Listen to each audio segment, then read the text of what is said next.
minutes, so I wasn't able. I forgot I was going to be on YouTube Live, but for whatever reason, it didn't happen. Okay. So everything that we're talking about today is about according to your words. And I'm going to continue to show you this. So this is the woman, Rakav, in the land of Jericho, that knows that they're all about to be wiped out. And she's trying to make sure her family doesn't get wiped out. And they're saying, yeah, we made an oath, but if anybody doesn't do what we said, then they don't follow the instructions that we lay down for you, their blood is going to be on their hands. So what is y'all telling us? If you and I don't follow the instructions, okay, the bad things can happen. Okay. I want to share with you about the conversation between Yahweh and Moshe. Okay. There was a conversation that they had in our Torah portion. And a lot of times we go right over. We're concerned about what the children of Israel did, the grapes that they found at Eshcol, or the pomegranates and the figs. And we talk about that, but I want to tell you about the conversation. The conversation between Moshe and the Most High was one of great consequence and is great significance. It said, however, Moshe replied to Yahweh, when the Egyptians hear about this, and they will, talk about when Yah said, I'm going to destroy these people, he says, because it was from among them that you, by your strength, brought these people out. Okay, so a part of our Torah portion about being sent is about dealing with Yah's strength. Every time we're dealing with the Most High, or we're dealing anything that he tells us, we're talking about his strength. We're talking about whether or not he's strong. That is what's in question. Everything that Yah does is based upon his strength. When he said, I raised my hand and swore that I'll bring them out of the land of Mizraim, that was by his strength. When he did the plagues, that was by the strength of his hand. When he saved them, was by the strength of his hand. When he divided the Red Seas, by the strength of his hand. When he fed them in the wilderness, by the strength of his hand. It's by his strength. And so what are we talking about? Okay, in Hebrew, don't trip off all the Hebrew words. It's here for me to be able to better explain it. Because in English, I can explain anything, right? Hebrew, you have to really know what words are being used, because the words that they have in English are not necessarily the words that the Hebrew uses. So the original text tells us about this word that I have highlighted here in this purple, about this root that I want you to focus on. I'm only showing you this because I want you to look at those letters, okay, which is a kaf and a ket. Those two letters right there. That's what we're going to be talking about. I showed this to you because I want you to know that I'm not making this up. I'm not just going to say, hey, well, let me just make a word up, put it there, and make them believe it, okay? It's a benefit to know the language, okay? There's a lot of people out here that are saying that you don't have to learn the language, and they get intimidated by it because they don't know it. So therefore, because they don't know it, they tell other people that they should know it. And that's not how it works, okay? The way it works is, in order for someone to be able to say these things, they have to know the language. I understand it says, and he said, Moshe, that's who's speaking. What? To Yahweh. What? And they, this is the they right here with Shema, they will what? Listen, Mitzrayim, they will hear about that you brought these people out, you Olitha, that you, this is you right here talking about Yahweh, had brought them out. This bay right here, this bet right here is with, and this right here, Kok, is strength or power of what? Of yours. It's yours. It's your power. I brought what? The people, the Etha'am. This people, not any other people, this people from the midst of them. That's a huge thing. That's a big thing. So what he's saying is that it's by your power, your kokaka, is that by that kokaka, I brought you out, okay, from the midst of a people, out of a nation. Nobody can do what Yah has done. Nobody can take a nation from outside of another nation and set them apart and bring them to the wilderness with no food, no water, no nothing. That's for our understanding. That's how much power Yah has. So he says that is what's going to be in question. And I'm going to continue to bring this out, this conversation. So the conversation between the Most High and Moshe is about this koach, okay, which we call, depending on how you you're using or conjugating it depending on the sentence and how it's being used. It could be koak, it could be kokai, it could be kokaka, it could be all those things, right? But the actual name of the letter or the word is called koak, and koak is strength. Where do you get it from? Well, you get it from the first letter. What is strength? Well, strength has to do with the palm of the hand. That's the first letter. It's a kaf. And in Hebrew, your letters actually mean something. Okay, not like in English, you got a letter K. I say, what does this mean? You say, I don't know, it's just a K. I'm making you guys sound like that. I'm talking about people who don't know. Okay, so the people that don't know would say, I don't know. I don't know what a K means. I don't know. That's just the letter K. That's all I know. That's not in Hebrew. Hebrew, when you see a letter, it means something. It's attached to something physical. It's attached, don't you ever forget that I told you this. It's attached to something physical. It's named a kaf, which has to do with the palm of your hand. That's physical.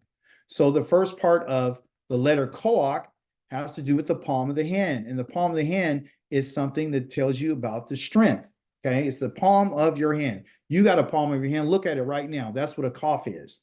Okay, and if you have to make a cough, you'll put your hand, your palm over your mouth. That's how you can remember how you say the word cough. It's spelled differently, but of course, you got to find a way to, make it make sense for you. Okay, the second letter, okay, or one of the root letters of that word is a ket, okay, or what they would call a kate, and a kate is a wall. So when you have this word koak, the word koak means palm wall or wall of a palm. So if you look at your hand right now, you have a palm. If you take your palm and you put it flat, and you turn it sideways, it can be a wall. Okay. When you had that wall up as your hand, it's firm. You'll make it firm. If you had to smack something, or you had to slap something, or you had to spank something, or you had to discipline, you have to chastise, you would use the palm of your hand. So when Yah talks about his power, what he's talking about is his chastisement. So when Yah took us out from the midst of Mitzrayim, he chastised them with the plagues. He chastised them, right? To let them know who he is. So in order to know Yah, we have to go through a term of, or what you would say, a process of chastisement, okay? Because Yah's interested in what? Discipline. That's how Yah gets people to do what he says, is through discipline. If you and I don't understand what discipline is, you and I are not going to understand correction. Our people don't like discipline, and they don't like correction. But it was the very discipline and the correction and the strength in the palm wall of Yah, okay, that brought the children of Israel out by what he did. So Moshe is saying, hey, if you do this, the people are going to say that you didn't have the ability, right? They're going to tell the people living in this land. Who's they? Mizraim, Egypt is going to tell, Egypt is going to tell the people living in this land. What land? The land that I'm about to have you go into, that I had you search out. So they're going to start talking about who? They're going to start talking about Yah. Just like the woman in your Haftarah, the prostitute said, the prostitute heard about what Yah has done. You can look it up, chapter number 2 of Yehoshua. Okay. So what's at stake right here is Yah's reputation. So if you start talking about Yah, he's saying, and once they start talking about you, they're going to talk about you in Mizraim. They're going to talk about you in this land that they were supposed to go. They're going to spread a word about you. Just like the children of Israel came back and spread a negative report about the land, they're going to spread a word about you. If you destroy these people, they're going to say that you're weak. They have heard, which is true, that you are Yahweh. They have heard that you, Yahweh, are with this people. This people, the children of Israel.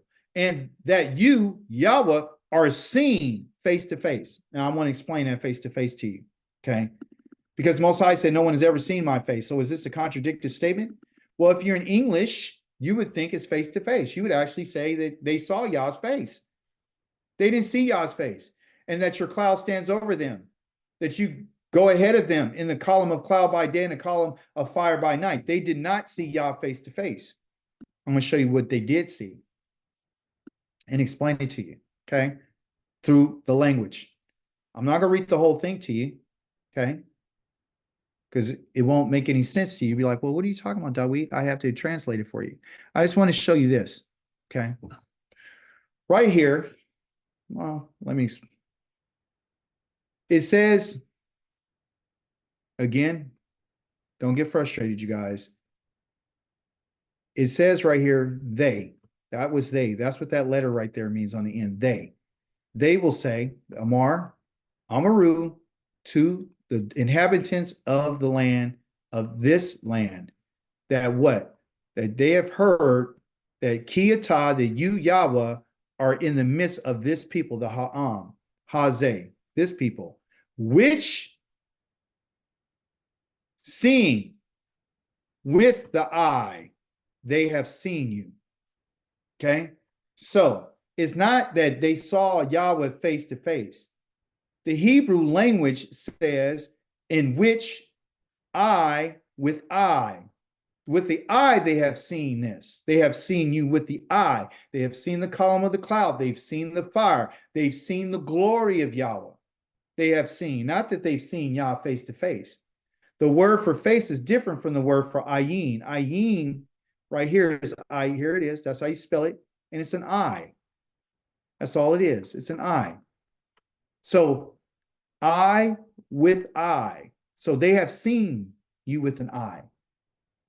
Okay. So they were, if they seen with an eye, with this letter right here, meaning eye, they saw with an eye, what does that make them? You saw something and you had to go to court. What are you called? Witness. You are an eyewitness. You understand? So when what they're saying, what Yah's telling us here is that they were eyewitness to what I did. Okay, and this is important because if you're an eyewitness to something I did, and then you turn around and you don't do what I told you to do, now you're a so-called witness that's a false witness. If you saw what I did and you don't live in according to what you saw, and you don't testify to it by your actions, not just by your words. We use our words first.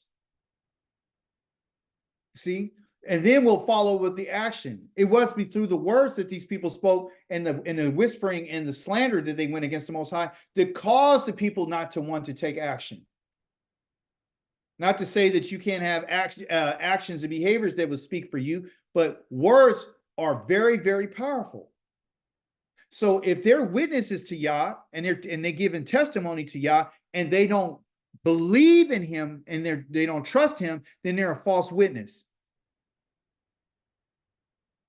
So this conversation is still going. It says if you kill off this people as a single stroke, like if you as one person, then the nations that have heard of your reputation, because that's what's at stake, is Yah's reputation. That's why they defamed him. Your reputation will be, they will say that the reason Yah was slaughtered, and when I read that, when I was studying, I started laughing. I don't know why. Yah was slaughtered as people in the desert. He wasn't able to bring them into the land in which he swore to them. See? So this conversation is about Yah's reputation.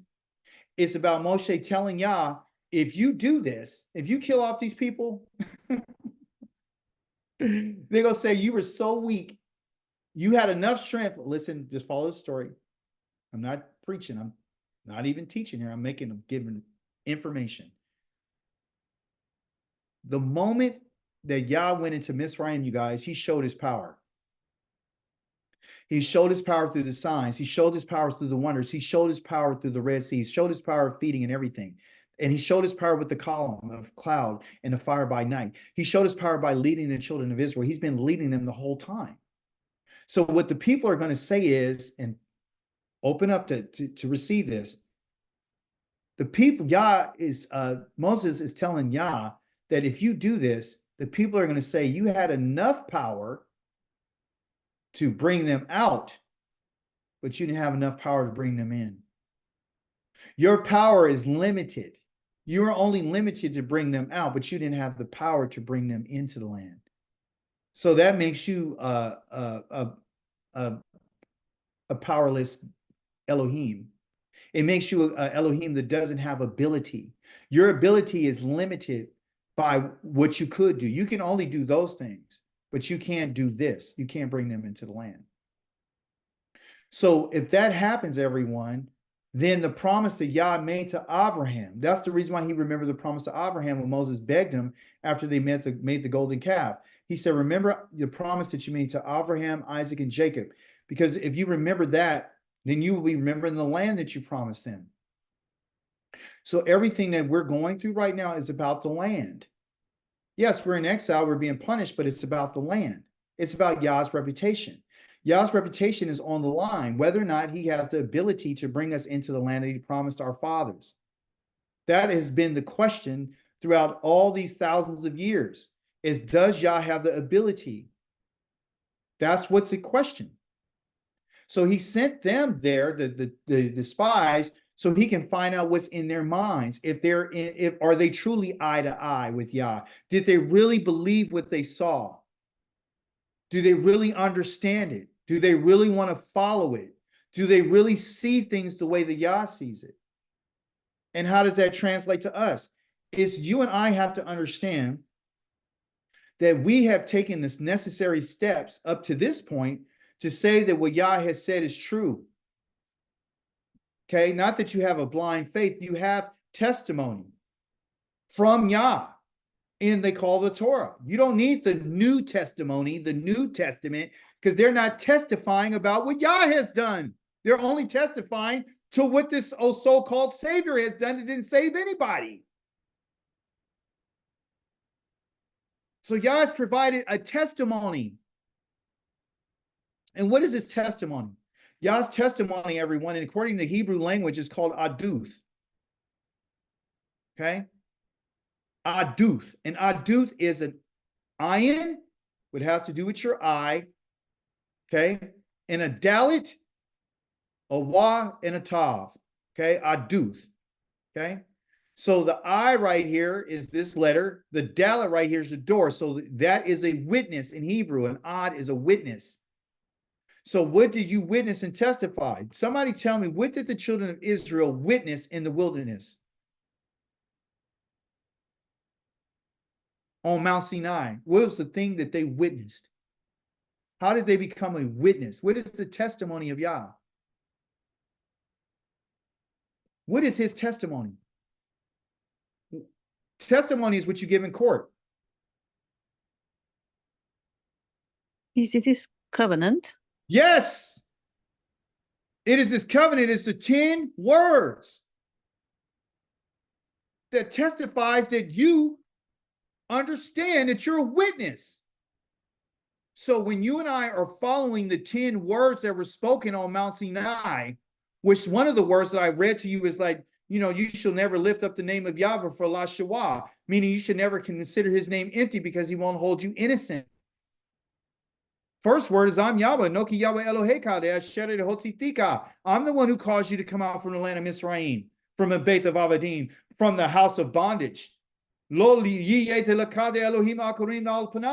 should never have another Elohim before me. You shall never bow down to them. Lo Avadim, you shall never serve them. Why? For ki all lekwana. I am an Elohim of jealousy. You are my witnesses. So Yah's testimony is what he has said. His testimony is his reputation that's on the line. So when we follow these 10 words that the people now in the time that we live in right now are saying that I don't have to keep the 10 words. We're in exile. We don't have to keep the Shabbat. We're in exile. We can't keep the Shabbat. We don't have any offering. They sound like Christians. You guys, we are not a religion. We're not a religion. We're involved with Yah on a relationship basis. It's based on promises that Yah has made to our fathers, Abraham, Yitzchak, and Yaakov, which he swore to them that I'm going to give you a land. See? So all this is about whether or not Yah has the power to fulfill his promise. Does Yah have the ability to bring them into the land? That's what would be in question, which would tarnish Yah's reputation. So they would say that he was so weak, he only brought him out to wilderness because guess what? His power ran out when he got to the wilderness, and that's why they're all dead now. So the only reason why they're saved and the reason why he didn't destroy all of them is because of his reputation. It has to do with Yah's name. His reputation. That's why you and I cannot bring something to Yah's reputation. As his children, you and I can't behave in a certain way that tarnishes Yah's reputation. If he told you and I, you should not eat this, and you and I turn around and say, I don't count your name as nothing. I don't care what you said. I'm going to eat it anyway because I'm in exile. If you told us to remember the Shabbat, no, I can't do it. I can't, not in any kind of way. I can't remember it. I'm in exile. I can't do it. See, you're tarnishing Yah's name. You can't do that because you're saying that he's not who he says he is. You're saying he doesn't have the ability. You're going to be just like the nations around you. That's why Yah sent us here to test us to find out whether or not you and I are going to be witnesses and testify and be true witnesses versus being a false witness. Calling on Yah's name, but there's no action to follow up with it. Saying things that come out of our mouth, but we're not keeping our word. So now, please, so this is Moshe pleading with Yah. So now, please, let my master's power be as great, his koach. Let your hand be as strong as it always has been, as great as when you said. Yah was slow to anger, rich in mercy, forgiving offenses, crimes, yet not exonerating, not causing innocence of those who are guilty, but causing the negative effects of the parents' offenses to be experienced by the children, even to the third and fourth generation. That's not a religion. That is a relationship. That is who Yah's character is. Now, when it talks about let my master's power, Yah did not only have the, listen, he did not only have the power to bring us out of Mitzrayim, he did not only have the power to split the sea open, he does not only have the power to feed us or to give us something to drink or to protect us, Yah has the power to forgive. There's more power in Yah's forgiveness than anything else that he's ever done. Yah's not limited in his power. That's why Moshe was saying, let my master's power be as great as when you said. God's power is not just in physical things. It's in emotional things. It's spiritual things. Yah has enough power. So when we start doubting whether or not he's going to take us out of here, I want you to remember that Yah's power is not limited to bringing us out of somewhere. Yah's power goes far beyond what a human being can think or imagine. There's power and great power in Yah's mercy. Yah has shown his power by being long-suffering, slow to anger. Hebrew, long nose. That's what slow to anger means. Why long nose, Dawid? Because the nose has flares. It flares up. Anger is your apika, your nose. It starts flaring. That's what it means, anger. Slow to nose. What do you mean slow to nose? People English don't know what that is, slow to nose. That's what it would be if we would put the right word there instead of anger be nose. Slow there means long. So you have a long nose? Yes, Yah has a long nose. What do you mean? He has a physical nose? No, he's very long, and before his nostrils flare up like an animal that's very angry and frustrated. You want to see Yah's power? You're seeing it right now in exile. You want to see Yah's power? You're receiving mercy right now. Can't wait to get out of exile. You're in Yah's power right now. Yah is in a process of forgiving our offenses and our crimes. By what? Giving us time. Yet Yah will not consider innocent the guilty. He won't exonerate the guilty. If you're guilty, you're guilty. All because he forgives doesn't mean he's going to take a backseat or overlook or ignore the fact that if you committed a crime that's worthy of your life, then you're going to have your death and your blood on your own head, like the spies told Rakav if she didn't follow instructions. There are consequences, people, for the behaviors of the parents that proceed all down to the children, which you and I are going to find out. God does forgive. He says, forgive. Moses said, forgive these people. Forgive the offense of this people according to the greatness of your mercy. Yah is great in mercy, just as you have borne with this people from Egypt until now. Yah didn't start forgiving the people when they were in the wilderness. He was forgiving them when they were in Egypt because he told them to get rid of their idols and they didn't, and he showed them mercy. Yahweh answered, I have forgiven as you have asked. Remember the word I told you? I told you that it's about according, when remember the prostitute said, let it be according to your word, your kid vadraka. Remember your kid vadrakim? The same word is right here. Same Hebrew word, except for instead of it being ka, meaning you, it's you plural, kim. This is ka, meaning singular, and the you for the one that we saw earlier was kim. And the kim on the end of a word means you plural. So I'm talking to one person singular, and the you here is a group of people. I'm talking in plural. See? That's what it is. So let it be as you have asked. Like he said, as you've asked. And that ain't what you have asked. There's no word in Hebrew right here for ask. He didn't ask anything. Okay? He said, let it be according to your word. That you see again, Devar right there. Devar, which has to do with midbar, which is the word who's speaking. So it's not as important just to say, well, Yah spoke in the wilderness. Moshe spoke in the wilderness according to his word. The children of Israel spoke in the wilderness.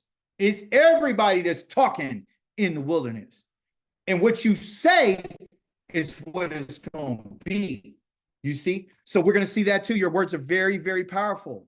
The most important part of our understanding is that Yah's letting us know that I will shalakti. This is where he says shalak. The shalak right there is our Torah portion called shalak, but they use a different letter, but it's called salak. Salak here is to send away. I have sent away. I perfectly have sent away. I don't need to go kill an innocent person. I'm not going to hang anybody on a cross. So when somebody say that he didn't forgive anybody, Yah forgave according to the greatness of his mercy. So we see that forgiveness can happen, but it doesn't mean that he's going to let the guilty go free. That's what you're about to find out. He's living up to his word. So Yah does forgive. Yahweh Elohim, Yahweh our Elohim, you answered them. This is in Tehillim, continually bringing light. In the Psalms, the Tehillim, it says, Yahweh our Elohim, you have answered them. To them you are a forgiving El. And the you right there answered them was talking about Moshe in that text, and talking about Aharon, and talking about Shemuel. Everyone who had a relationship with the Most High, they would ask Yah to forgive the people, and Yah would forgive them. You are a forgiving El. You're a forgiving power. The word El means power. Although you took vengeance on their wrongdoings, again, showing us that Yah does pay people back for the wrong that they've done. Nobody is escaping. Yah said in the Torah portion, surely as I live, I live, the whole world will be filled with my glory, the glory of Yahweh. He's telling us what it's going to be for the whole world. What he's talking about, be filled with the glory of Yah, the whole world. The whole world is going to see what Israel saw. This is what allows Yah to allow the whole world to see it. Yah spread Israel to the four corners of the earth, so the whole world will be filled with the glory of Yah. What is the glory of Yah? Is it just the lights? Is it just the different colors? Is it just the fire? Is it the thunder? Is it the loud sound of the shofar? Is that the only part that we're talking about? No. The glory of Yahweh encompasses forgiveness, people. It encompasses long to anger. It encompasses mercy, compassion. It encompasses, but I won't let those who are guilty go. That's the glory of Yah. None of the people who saw my glory and the signs I did. So, Akika, are you religious? No, I'm not. My glory is encompassed of my mercy and my forgiveness that I've been showing to the children of Israel since they came out of Egypt, that you can find to be backed up in Ezekiel chapter number 20. He says, my glory and my signs. My signs. Yes, they saw that. Because they saw it, it makes them a what? Somebody tell me. If they saw something, what does it make them? Come on. Witness. You're a witness. So these people who are the witnesses who saw what I did, because they're not living and believing and trusting and having confidence in me, the ones that I did in Egypt and in the desert, not just that I did in Egypt, I did in the desert too, yet they tested me these 10 times and did not listen to my voice. Will see the land I swore to their ancestors. You're not going to see it. None of those who treated me with contempt, disdained for me, for what I said. How they treat Yah with contempt? How did they despise him? How did they abhor him? How did they reject him? Because they weren't listening to the 10 words. They weren't following the instructions. You know this because when they came out of Mizraim, they made a golden calf. They didn't listen there. What about the other time? Well, there are different places and locations where Yah told them to do something and they quarreling and arguing about food, about water, complaining about Moshe, complaining about the Shabbat, complaining. That's all they did. So is that a true witness? Is that somebody that Yah wants around him? No, you're not going to receive the land that I swore to their ancestors. I'm going to disinherit you because you don't deserve to go into this land. Because your ancestors, they believed me and they trusted me and they did what I said. Therefore, they received the promise of the covenant. They've proven themselves to be faithful. Now they got these descendants out here that are talking crazy to me. Their children are raising up and complaining against me and thinking that I don't hear, see, or feel or touch or nothing. I don't have any emotion. I'm just a God that you make out of wood and stone. You can say and do whatever you want. There's a judgment that you saw in your Torah portion. There's a judgment for Israel. Tell them this. What? Speak a word? Tell them? Amor, speak to them and say, surely as I live. Again, Yah tells us that he's the one who living. He's living and never will die.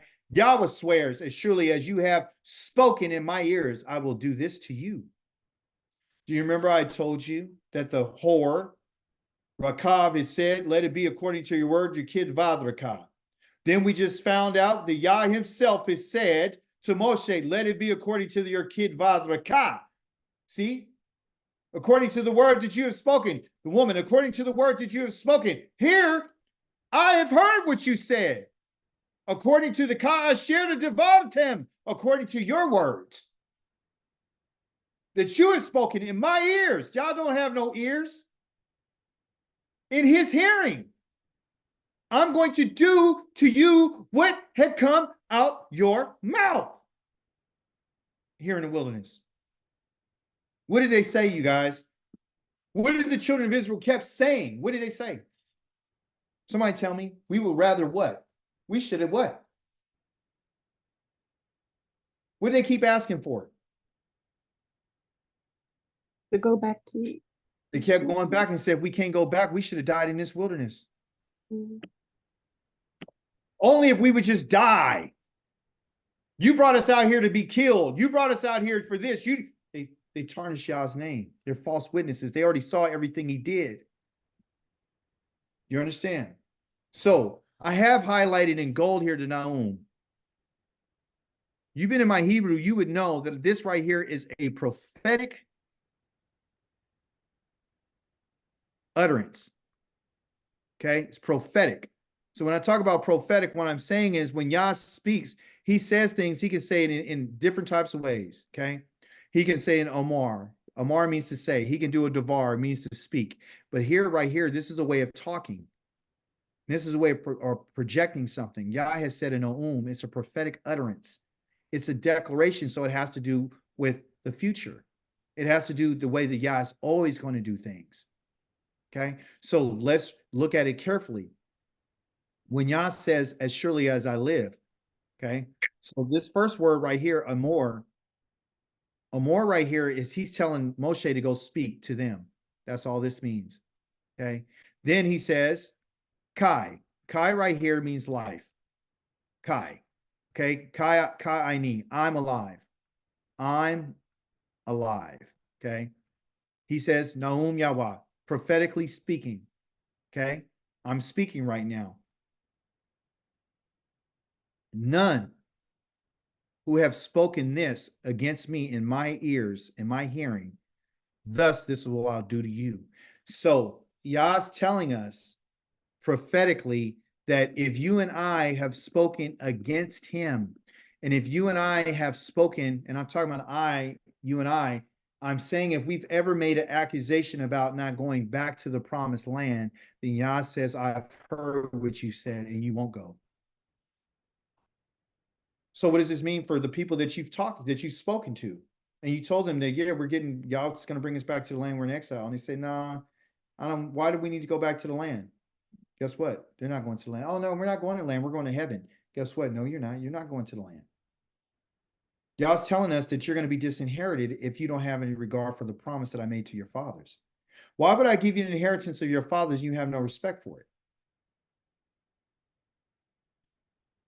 So Yah's telling us that he hears, and he's telling us if you whatever you say in that purple right there to depart him, as soon as you say it, I heard you. You speak against me, I heard you.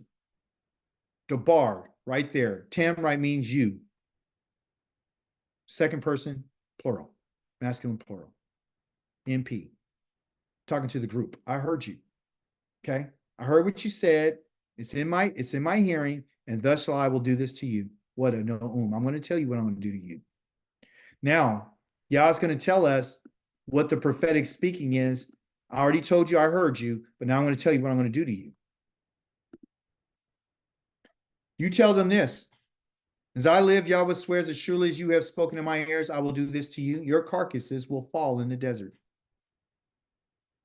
So it's a no'um, right? It's a prophetic declaration.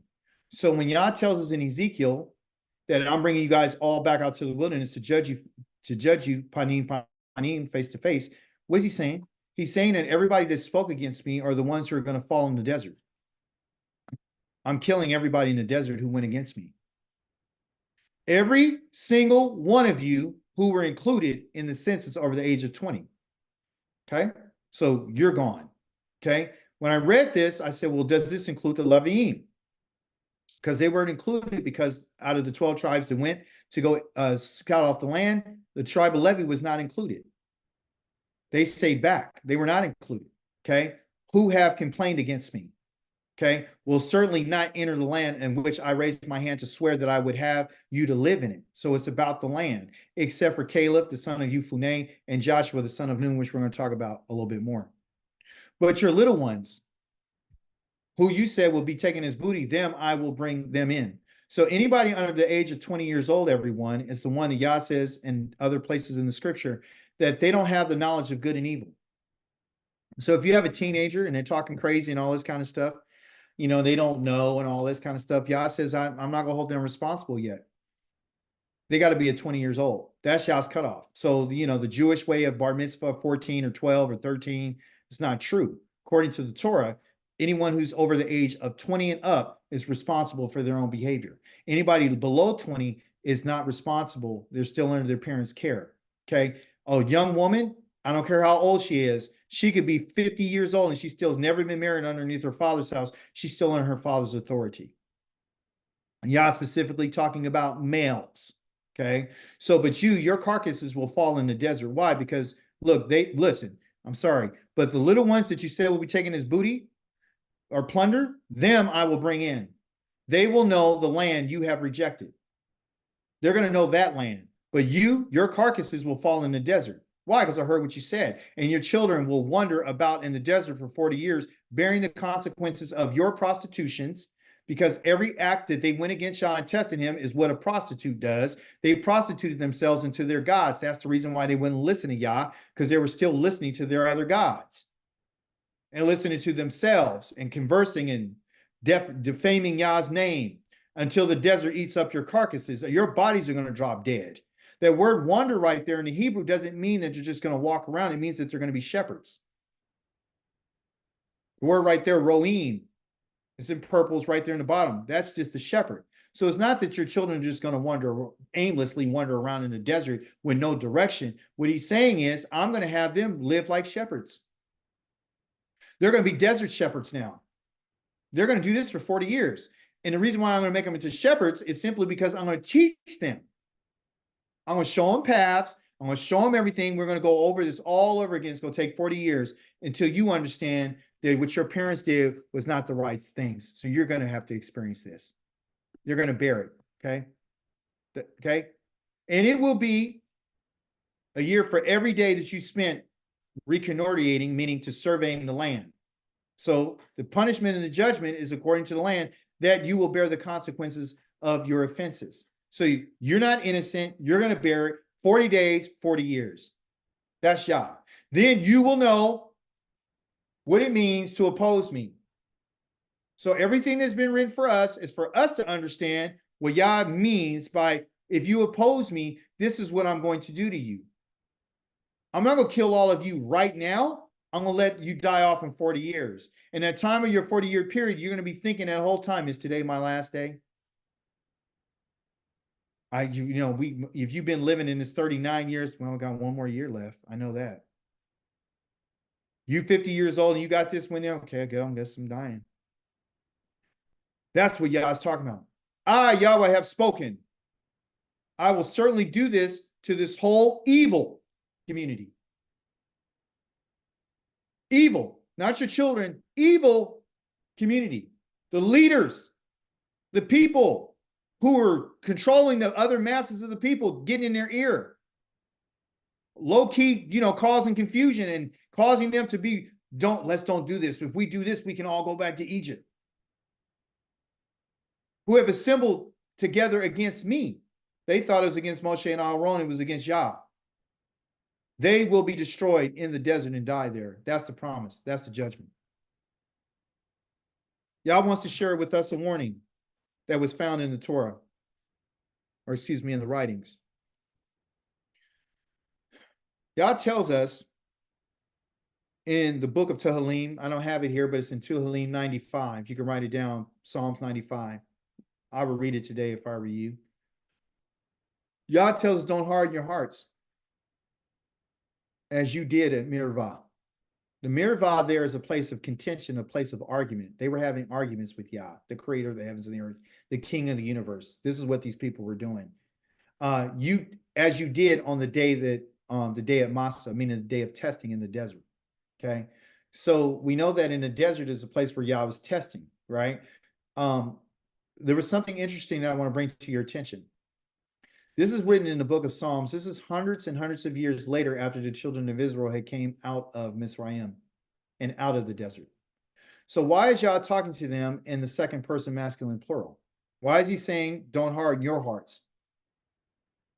So anybody who's reading the Psalm, he's telling that as you did.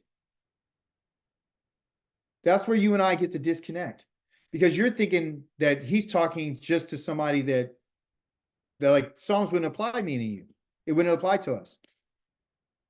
But if you accept what I'm going to tell you right now, then you will know that this applies to you. Because Yah's telling you and I, don't harden your hearts.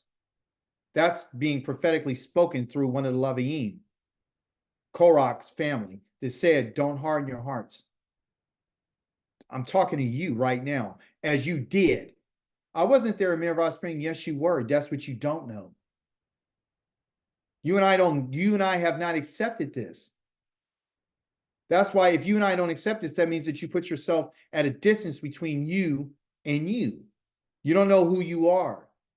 That's the problem with us. We don't know who we are. You would never imagine and believe that you were the one at Meribah Spring. It would never cross your mind that you were in the wilderness with Yah. It would never come to your attention that you were testing Yah in the desert. You would never see yourself doing that. I wasn't there. Then why is this written to the people at the time that's written? Were they there? Why is he telling them you did this? When your fathers put me to the test. What did our father? They try to examine Yah. And that's the mistake that we're making today.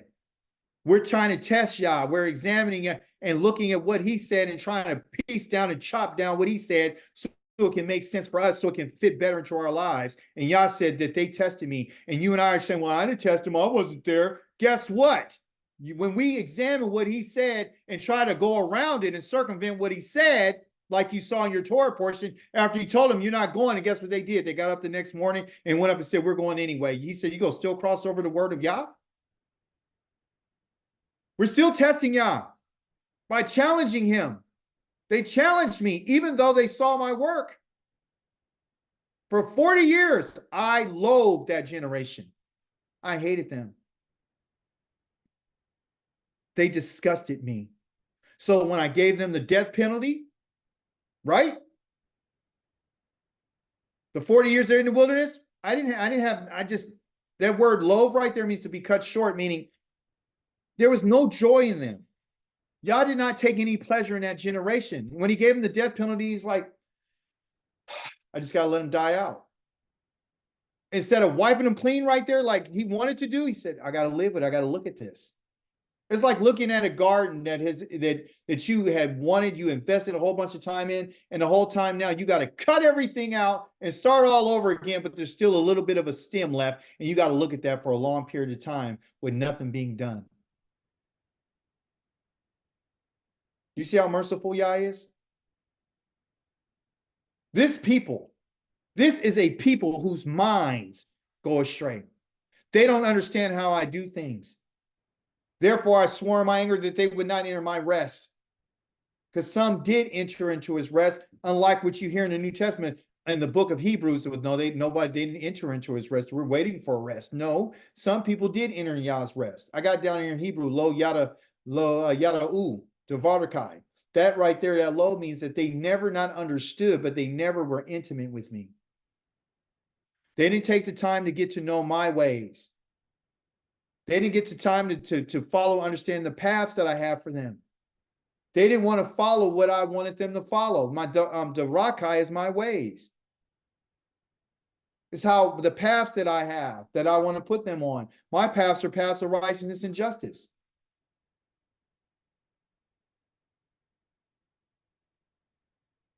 So Yah has given us a warning. Now, with that warning, you and I have to take the time to do an appraisal. They did a survey of the land. You and I need to make an appraisal like they did with the land. But this is what you're going to have to do with your mind. We went over this before, but I thought it was necessary to talk about it again to give us a reminder. So in our Torah part, it says, send agents to scout the land of Canaan, which I'm giving to the sons of Israel. Send one participant from each of their ancestral tribes, each one to a chieftain among them. Okay, that word for scout means to tour, to take a tour. I need you to take a tour, and the tour has to do with your mind. And I'm going to show you what I mean by your mind. Within this word tour, the tav, the wa, and the resh, there are these two letters, which is the tav and the resh, that have to do with your mind. Okay, so take a tour of the mind. We're talking about making an appraisal. We're talking about doing a survey. You and I need to survey our minds. If you don't take the time to do this, then you are in trouble, okay? And you're doomed to do and act the same way that your ancestors act in the way that they were living their lives. The reason why he wanted them to take a tour is because Moshe sent them out to scout the land of Canaan. He said to them, go up there into the Negev, which is the south, and on the hill of the country, and see what kind of country it is. Yah's not asking you and I today to go look at a land to find out what kind of land it is and what kind of country it is. He's already did the survey for us that he told us in Ezekiel chapter 20. That's the most beautiful of all lands. You and I, and it has everything we need. So that's not what he's talking about. Yah's talking about, I need you to search your mind. What kind of mind do you have? because the land and the mind has to do with the dirt and the soil. And so your brain is a place where all of everything happens. That's where all your thoughts are planted, and the seeds are planted into your mind. That's where you give the water of the Torah to the mind and see if something's growing. That's where you have to go through and you have to manicure it and prune it. That's where you have to take care of it. That's where you have to fertilize it. That's where you have to give it enough sunlight. That's where you got to put a fence around it and protect it. This is what Yah's talking about. Are there people who dwell in it, strong or weak? Is your mind strong or is it weak? You see? The country in which they dwell, is it good or bad? Is it open or fortified? Are you open to anything? Or you got a fortification around your head, to your mind, and you got ways of protection, you got a wall to protect? Are you just open so anybody can walk in and do? Are your eyes open just to anything and letting anything come into what you look at? Are your ears, your gates open so people can walk in and tell you what they want to tell you? What are you listening to? And who are you listening to? Are we listening to the majority or are we listening to the minority? You have seen what has happened to those who follow the majority. Is the soil rich or is it poor? Are there trees? We want to know. You need to do an appraisal. The first letter of that word tour, which has to do with the mind, which has to do with a survey, is a ta. The ta is the two sticks. In English, you would see it as a letter T. Two sticks. Some people thought that this was the cross of Christ. Oh, that's the letter ta. That's the cross of Christ. Oh, I see it in Hebrew. No, it's actually supposed to be two sticks this way. As what? As a marker for a destination. So you travel down the road to get to your destination. You travel through a path to get to the X that marks the spot. Okay. So it's you traveling to this X. It's your destination. Okay. So it's a mark. It gives you the two sticks to let you know what it is. It's a sign. Okay. Tells you what it is. It's a mark. It lets you know where the spot is. The next one is a resh. Part of the word tour. It's the last letter. The resh has to do with the head. It's the head of man. When you talk about tar, just those two letters by itself, it's the mark of man. What's the mark of man? It's the borders of a man. That's what the word tour means. It means the borders. I need you to go and check out the south. When the children of Israel came back from their expedition and they went and they spied out the land, they said, oh yeah, you got the Kanini by the waters, you got the Emori and the Amalek and all them, they're in the hills, you got the Anaki who are there, the sons of Anak. So they gave them all the geographical areas and boundaries. They found out everybody that was there, and they came back and they said, they're too big for us. The borders of your mind is what Yah's looking for. When you and I are doing our search, when it's at night, because you and I are in a time of darkness right now, we need light. And the light that you and I need is the Torah, because the Torah is what's required in order for us to do the search into the deepest, darkest places inside of our boundaries of our mind, what they would call your heart. As you know, the commandment is a lamp. That's the vessel. That's the mitzvah. The mitzvah is the vessel. Okay. The teaching, which is the Torah, is the light that comes out of that vessel. Okay. And the way to life is the rebuke that disciplines. Going again to our initial word that we talked about is the koach. That is the power. That is the hand of discipline. That is the palm wall. Right there. That's what's going to get us where we need to get. That's what's going to change us. That's the discipline. The rebuke is the discipline. So when Yah's telling us way it is, he might not be striking us with a physical hand, but a hand he's using. He's using the palm wall. He's talking to us through his words. He's letting us know what it is. Okay? There are physical things that he do, like a plague, like he did for the ones who came back, and then everyone else was just dying over the 40-year period, you see? And guess what? At that time, they were still keeping in the Shabbat. But the point that I'm trying to make here to you is that the commandment is what is required. You cannot have the Torah without the commandment. You cannot have light, okay, without the commandment. You need the commandment in order for you to have light. You need the commandment in order for it to be on your path. You need the commandment so you can learn and see. The teaching is what brings light to you to say, hey, you know what, this, I need to be corrected. Yah uses it to correct us because that's what we need. Again, the koach is your strength. It is the correction that's required. Yah's hand. Okay. Now, Yah in the Tehillim 119, it says your word. I started to study off talking about Yah's word. Yah's word is a lamp. What? So what is Yah's word? Yah's word is a commandment because the commandment is a lamp. If the lamp is his word, then his word is the commandment. Yah's commandment is a lamp that we need so when we're walking with our feet, we can be on the path. And a light, that's the Torah, for my path. What path? The path that Yah has outlined for me. I have firmly sworn to keep your just rulings, your mishpatim. Praise be to mighty Yah. Closing, I want to talk to you about the confident. Caleb was a confident servant of Yah. When you know the language, you know what the letters mean, it'll be clear to you right now that this letter right here is the palm of the what? Of the hand. And when you talk about the palm of the hand, you open up the palm of your hand. You put a seed right here and you can look at it. And you can evaluate it. And that's why you can say, oh, it's like this. That's why they use the word "cough" for the word like or according to or as. Okay. So you're looking in your hand and you're looking at this seed right here and say, oh, this is this. You start messing around with it and you put something in your hand to examine and to look at it. Okay. So Yah calls this man called Caleb. Okay. So this is like or according or like or as. Okay. This word here is lave, and lave has to do with what? It has to do with the heart. It has to do with the mind. So what his name means, and they call him Caleb in Hebrew, is called a dog. Okay. That's what a Caleb is. It's a dog. You would say, oh, he's named after a dog. Okay. But let me tell you something about this dog. Okay.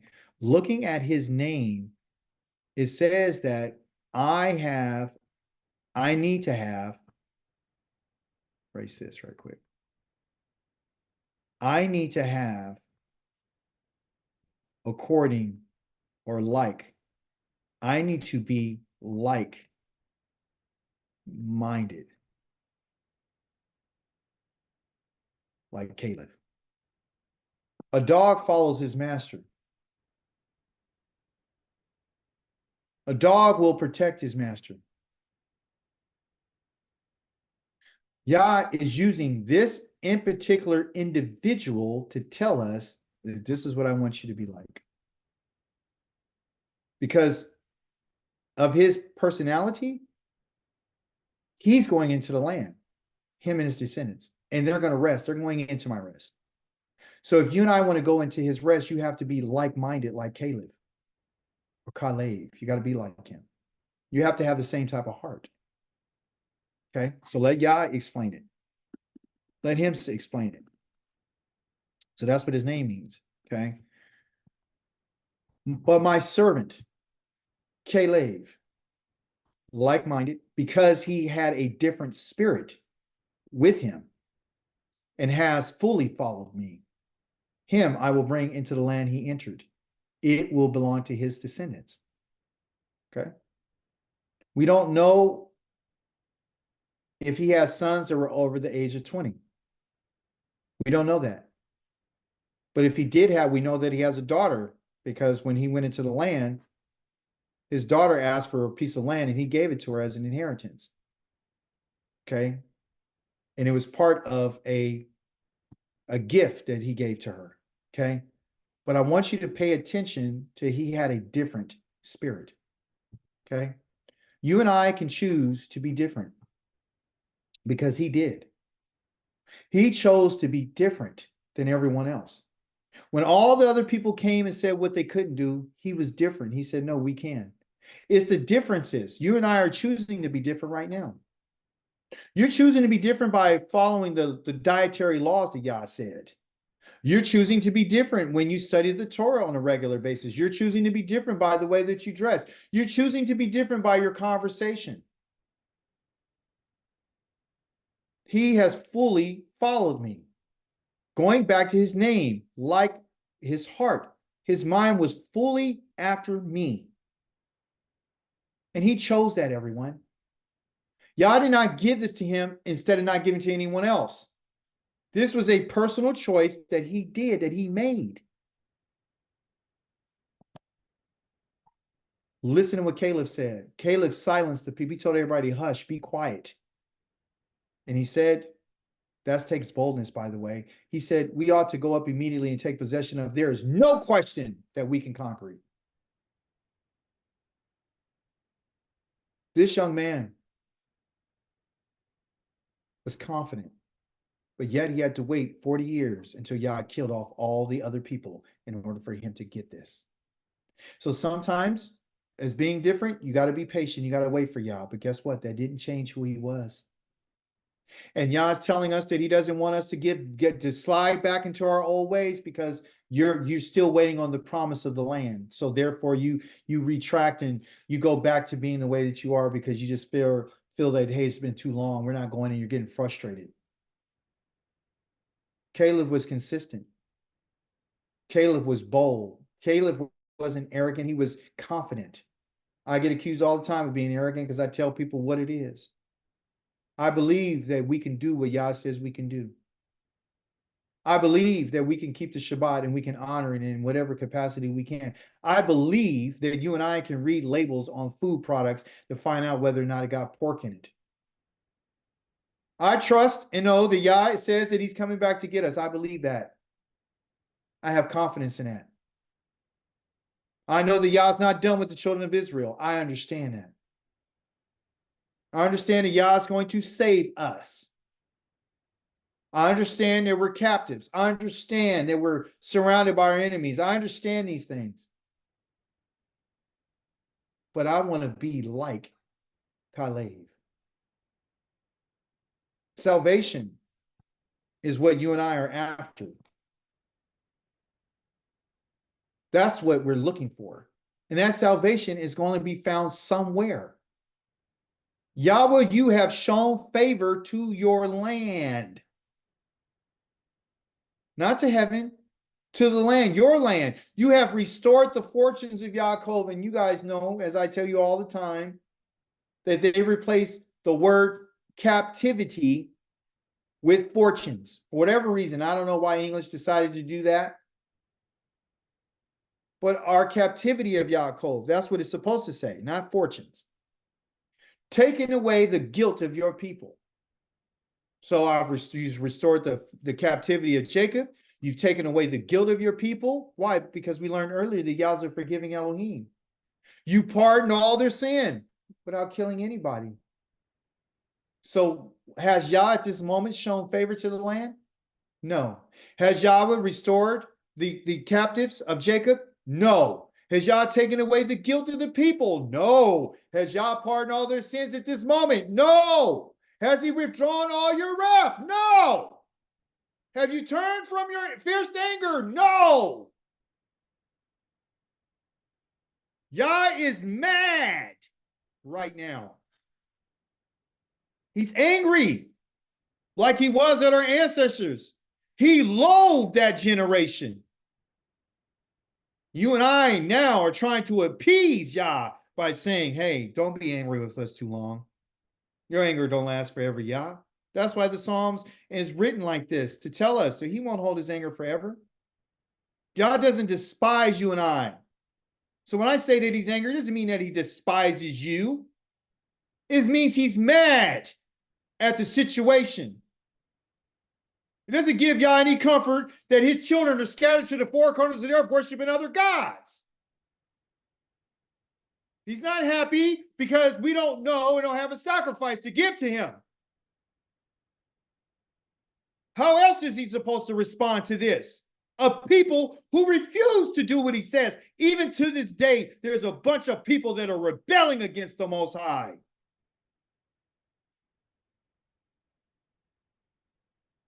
You and I cannot say that Yah is giving salvation to nobody unless that land has been restored.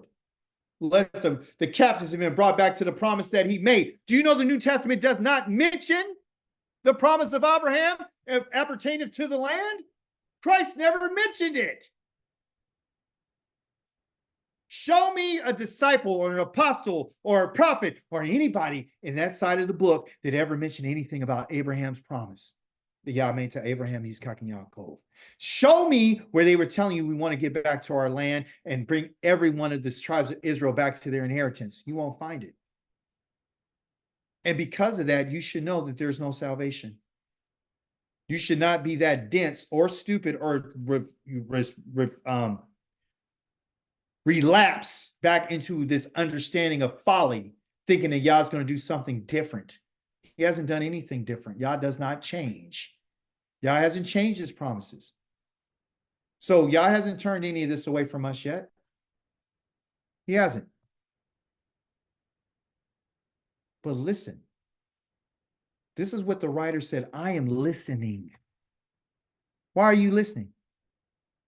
Because what will Yahweh say? What is Yah going to say? Remember, it's always about what Yah says, right? Because remember, he spoke and he said, you guys are all going to die in the wilderness. Well, what is he going to say now? What words is Yah going to speak to those who are in the situation that they're in because you and I had decided not to harden our hearts like our ancestors? What is he going to say to you and I? Oh, we're waiting for Yah to speak. I'll go back. He says he's angry. He hasn't done this yet. He hasn't. So we're waiting for Yah to say something. That's all you and I are waiting for, Yah to give the word, for him to give the commandment, for things to turn. And as soon as he gives the command, then that's when it's going to happen. He will speak shalom to his people. When what? When I restore the land, when I bring the captives back, when I take away your guilt, when I pardon all your sins, I send those away. When I withdraw all my wrath from you, when I've turned away from my fierce anger, then I'll speak some peace to you, to his people. Has Yah spoken peace to us yet? No. To the holy ones, the set apart ones. When I restore the land, but only if they don't, it's conditional. If they don't relapse into foolishness and folly and stupidity. His salvation, because that's what we're talking about, is near to those who fear him. Those are the only people that are going back into the land. Those are the only people that need to be like Caleb. There's the only people who need to have the mindset of Yehoshua. If you're not like that, if you're not fully after Yah, fully 100% committed, you don't fear Yah. If you're not trying to figure out how to remember the Shabbat, you don't fear Yah. If your life does not line up to what his name represents, and you're not trying to guard Yah's reputation, you don't fear Yah. And therefore, you will never see the salvation of Yahweh. Salvation of Yahweh is physical, people. Just like they were delivered physically and saved. Yah told them that day when they came out of Mitzrayim and the people were chasing them to kill them. He says, today you're going to see the salvation of Yahweh. And he killed all their enemies. You'll never see them again. So that glory will be in your land. What glory? Yah's glory, his mercy, his compassion, his forgiveness, his judgment against those who are not innocent, that are guilty. I want you to know what Yah has said. This is from the book of Tehillim, chapter number 91, which is spoken by Moshe the prophet. He said, because he loves me. Yah was talking to Moshe, and Moshe was communicating this through this in particular writing.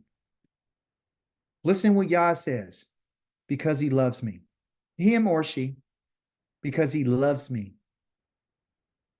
Individual, I will rescue him. Because he knows my name. Not, well, his name is Yohei Wahe. No. Knowing Yah, again, remember said, Lo Yada'u, they did not know me. They did not know my ways, my Darakai. They did not know my paths. When you say that you know Yah and you know his name, you're going to show some respect for his name. You're going to be taught by Yah. You're going to understand I'm bearing the consequences of my ancestors because they were fools and they were stupid. And I'm not going to be like them. I'm not. I'm going to protect Yah. Even though Caleb did what he did, Caleb was from the tribe of Yehuda. And guess what? Everybody over the age of 20 in Yehuda died except for Caleb.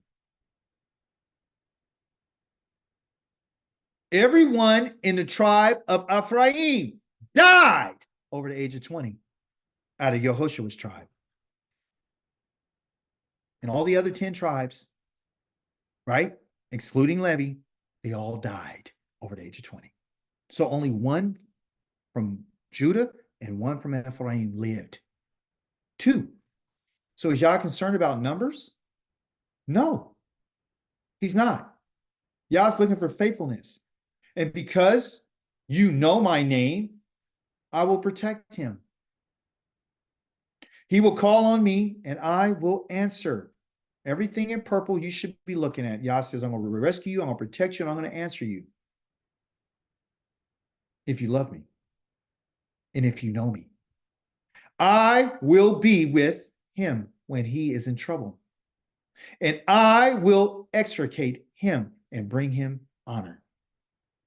I will satisfy him with long life and show him my salvation. Him, third person masculine singular. Who's Yah talking about? He's talking about Yisrael. Everyone who's included in Israel, both male and female. The children of Israel consist of both male and female. As an individual, if you want to be part of that him, then you and I have to love Yah. And we have to know him, not just in name, like I know his name from a intellectual level. He's saying that you have to know me by the way that you live your life. You got to call on me and not calling on any other Elohim. You have to know that when you're in trouble, I'm there. I'm going to save you. I'm going to extricate you. I'm going to bring you out. And I'm going to bring honor to you. I'm going to do all these things for you because of what you've done. You've been faithful to me. You get to go into the land. My salvation, Yah says, is about his land. That's where salvation is. It means to be delivered from your enemies. You are in the lands of your enemies right now, and you're being held captive, whether or not you want to agree with that or not. Shalom.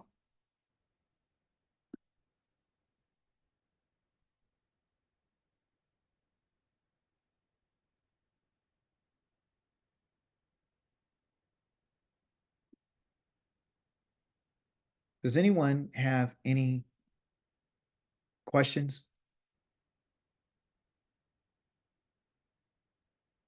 Remarks? Concerns?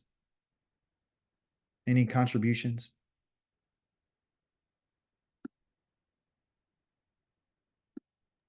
Shalom, family. Shabbat Shalom. Shalom, Shabbat Shalom. Yes, so Akika David, earlier on you were speaking about the way in which we use Yahweh's name, that we should be cognizant in the way in which we use the name of Yahweh, right? Right. So there is something that I kind of been thinking of, meditating on, because a lot of times I hear people or Israel say that Yahweh spoke to them, right? But if I'm giving testimonies, they will say Yahweh told them to do certain things. What is your opinion on that? Because if you go into the Christian churches and they pray to their God, they also say their God told them, JC told them. So it's something I've been thinking of. as in who is actually, because I guess they're saying intuitively or spiritually, because they're not hearing the voice of Yahweh. Hmm. So what is your opinion on that? Well, I'll say this. Um, I won't deny that they've had some experience with him. Because, for example, um, the voice that I've never heard Yah, right? So the way I came into this truth was a part of me was speaking to me. Like, you know, when I would read, I would hear me saying, like if you do this, then this is going to happen. I was told that I was going to be put to death. I would never tell myself that I was going to be put to death. Rivka, when she came into the knowledge of the truth, she said that she was told, not by a voice, and something inside of her told her, if you put up a Christmas tree, I'm going to put you to death. Where do we come up with saying that? That's not something that I came up with. I would never tell myself I was going to put myself to death, right? So my opinion is that the creator um we have a connection to him, right? And some people voice that a little bit more than others. And you have to ask them, okay, so for example, you're saying that the Most High spoke to you. Okay, go ahead, Rifkar. You got a question? I was just saying that I was just thinking that like that's the exact experience that I had. And when I think what we're trying to say is that for people that are in the Torah, it's like it's the words that make you remember or or scares you. That's what happened to me. It brought fear on me because of the words that came to my mind, which are Yah's words. And when I say that he spoke to me, it's like the words that I've read or heard Mhm. from his mouth resonate with me. And when and like it comes to my, I don't know, my remembrance or my heart or my mind at that time. So that's what I think that for me, that's what it means when it spoke to me. It's like from a inner place that is deep. It's not like an audible voice. It's something that you just hear in your own psyche. Yeah. I don't know if anybody else has experienced that. I think the thing is uh the idea behind it was his word that that got it. Like that's what prompted. Because when I said that he spoke, right? I've not he spoke, but something spoke to me is after I read something. Like when I'm doing my study, like this morning, I didn't come up with this kid Vadraka, right? So for example, the Most High showed me. When I say he showed me, I literally mean that I did not know about how how the prostitute said, "Let it be according to your word." And then because I read the Torah portion this week, I read the Haftarah this week, but I didn't catch that until this morning. Like, why all of a sudden now this is speaking to me? Why is Kid Vadraka speaking to me? Because that's what Yah has showed me. So he showed me that the prostitute said, according to your word. Then he showed me what Moshe said. He showed me. When I said he showed me, he pointed out to me, here's the word. Here's Kid Vadraka. He said, according to your word, let it be. I said it. Moshe said it. The prostitute said it. Right? And then they said it. So that's a theme. So I didn't catch that until this morning. But when someone says that he spoke to them, you have to ask yourself the question, what did he say to you? And then if it doesn't line up, here's the rule. Okay, here it is. All right. It's good. I'm glad you asked. Yes, praise Yah. Okay. So here it is.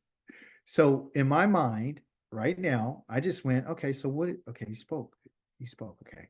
So let's look at it. Let's don't just give our opinion. Let's see what Yah says. So let's look what Yah says. Okay.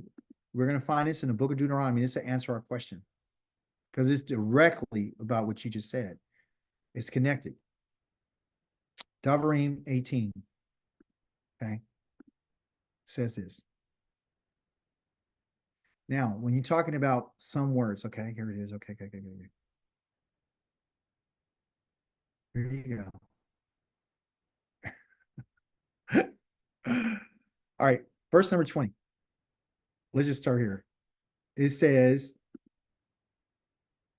but if a prophet presumptuously speaks a word in my name, a prophet, which I didn't order him to say, if he speaks in the name of other gods, then that prophet must die.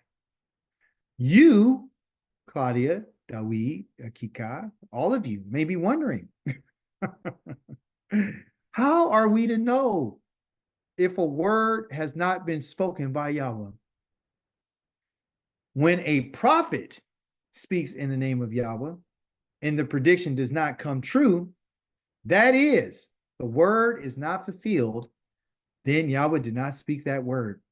The prophet who said it spoke it presumptuously. You have nothing to fear from him. Case in point, if a person is saying that they're a prophet, then you have to go to that standard. If they're just a regular person, then surely you don't have to listen to them. Because the words that Yah speaks to me are for me, right? I'm not sharing what he said to me just so I can get you to do anything. The prophet, though, is the one who speaks on behalf of Yah. So if this prophet, if you want to know if Yah sent them, if they're saying Yah gave me an instruction to tell you, then you got to make sure you got to make them prove that. But if they're not saying they're a prophet, they're just talking, then let your word be for you. It's not for me. So in that case, each person's got to be required to answer. So if they don't know that he says, if you use my name in a way, that means even having a conversation that's not lined up with righteousness and holiness and all that, and you just casually saying his name, you're not going innocent. That's my answer. You cannot go innocent. So when we speak Yah's name, we have to make sure that it's in something that has to do with righteousness. It has to do with what he said, not versus what we say. Because we're trying to mix with, that's the problem. We're mixing holiness and righteousness and who he is to what is common. You and I are common right now. We're not set apart. So actually, we really don't supposed to be talking about his name unless we're talking about what he said. See?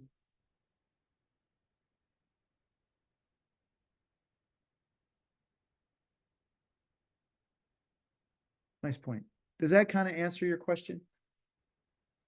Yes, but you know why I really ask is because like when I read through the Tanakh and I see the way in which Israel operated and lived, their culture, their traditions, and everything else with the laws, what I see is that when Yahweh speaks with Israel, he always went through like verbally through the prophets, of course, through the way in which he would get to speak through the prophets.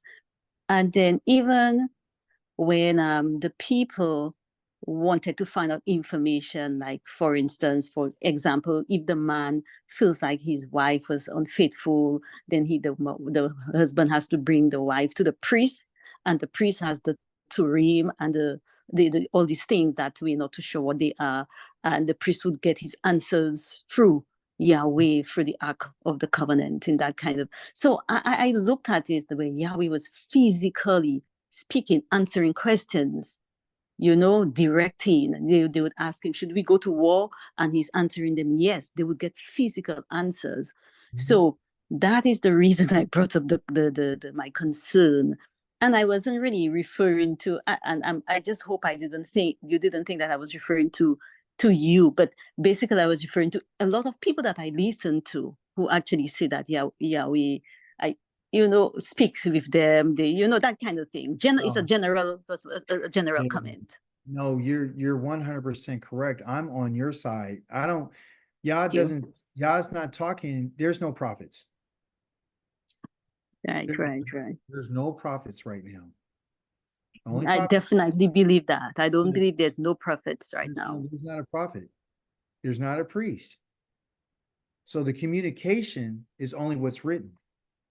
Right. Provided. So when we got into our exile, he said, okay, I'll have this available for you when you get there, because I'm not talking to you.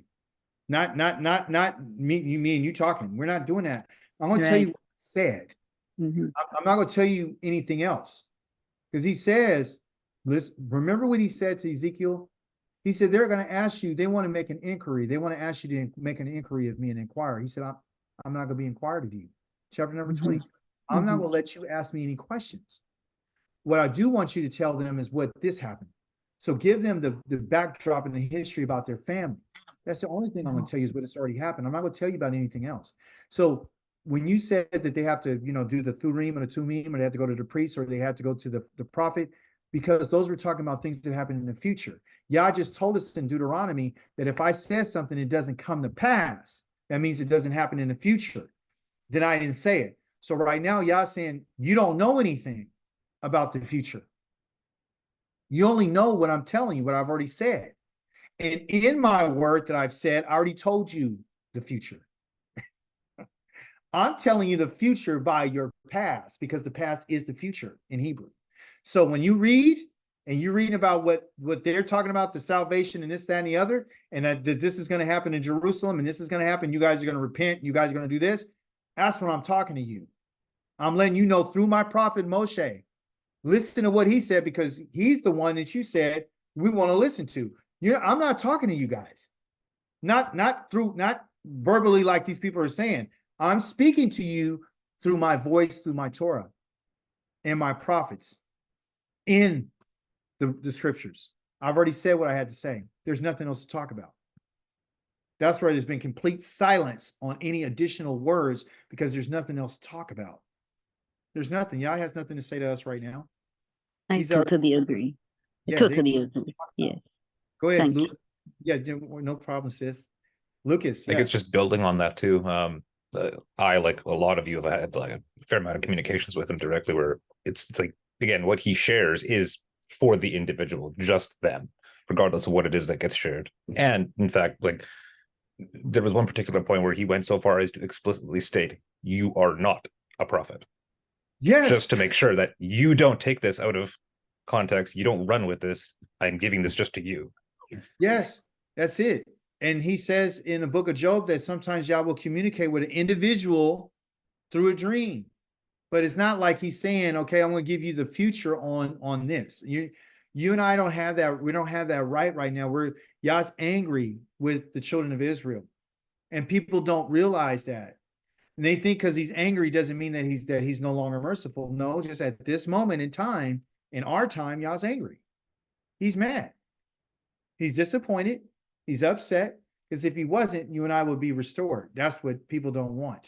They want him to be happy and accepting and loving and, hey, let me embrace you right now. No, my mercy doesn't mean that I'm going to embrace you. My mercy means I'm not going to kill you.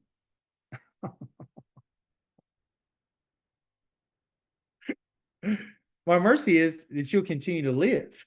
That's my mercy. But you let the church tell it. My mercy is, oh, come here, I love you. You guys forget about what happened. I'm not mad. I'm good. You just come to me and you, it's back on again. No. You see in the book of Hosea, his wife was a prostitute. He said, when you get back, you come back, I'm not going to be intimate with you for a long time because of what you did. So that distance that's between the husband and the wife, or the distance between the father and the son, the distance between Yah and his people, is saying like, there has to be this space. And I created that space because it's time for you to think about what you've done. And if you don't change your course of action with your thinking, then you're going to repeat the same things that your ancestors did, and you're going to get what they got, because I'm not going to change on that. Yah's not going to change on that. So no, there are no prophets. I hate it when I hear people say I'm a prophet. I hate it. I hate it. I hate it when they say I'm a Kohen. I hate it because you can't prove it. We're operating in the capacity of a Leviim. I hate it. There is no temple. You trying to set yourself above everyone else when Yah clearly tells us in Deuteronomy 30 that all of you have an uncircumcised heart. So all of a sudden you're a Leviim, or you're in the position of a Levite, but yet the people, all of us have uncircumcised hearts. That's why I call myself Akika, because I am your brother. That's all I am. That's all I am, because me and you are on the same level. We're under the same law, same everything. I have no higher level than you. I'm your brother. See? So I'm me and you are like this. So it ain't me up here, you down here, you come to me. No. I'm your brother. I'm here to protect. I'm here to guard everything. You and me. You want to fight with somebody? I'm there with you. You want to fight somebody spiritually? I'm there with you. Physically, I don't know how much help I would be. Not anymore, but you know what I'm saying? I got some things, but anyway, you guys, thank you so much for coming today. I appreciate you, Chapmans. I love you guys. I love all of you. Thank you so much, you guys, for coming today and sharing your time on this Shabbat. And may Yahweh continue to, give you more understanding. Hallelujah.